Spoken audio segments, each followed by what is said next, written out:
Hurmatli o'quvchilar, bugun to'garak mashg'ulotimizda sirli tutun deb ataladigan mavzuni ko'rib chiqamiz. Bizga kerak bo'ladi bo'shagan gugurt qutisi va mana bunday chinni planshet. Birinchi navbatda bo'shagan gugurt qutisini yonidagi mana bu fosforli yo'lboqchasini ajratib olamiz. Mana shuni orqasidagi karton qismidan mana bu bo'yalgan qismini yupqa qog'ozni ajratamiz.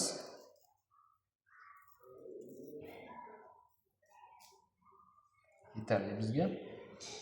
Demak, chinni planshetimizga, ya'ni silliq toza yuzaga buni joylashtiramiz.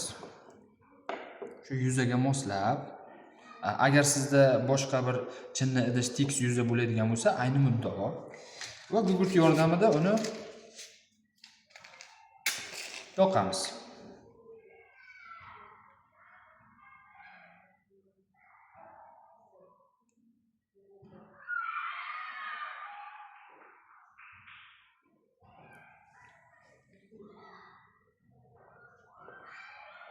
Yonishni boshladi.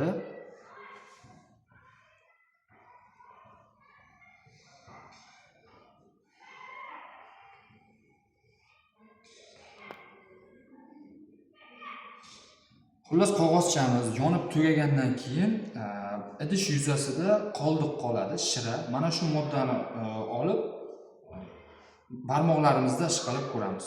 Xo'p, yonib bo'ldi. Qog'ozimizni kulini asta olib tashlayman. Mana shu shira qoladi. Endi mana buni asta olib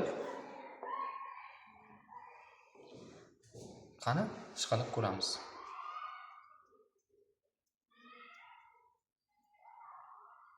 Menimcha tutun sizga ko'rinyapti.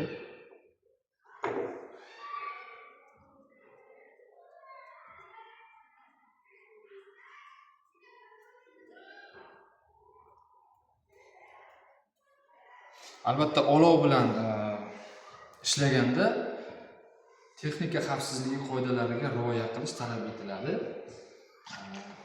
Tajribamiz mana shu oddiygina. E'tiborlaringiz uchun rahmat.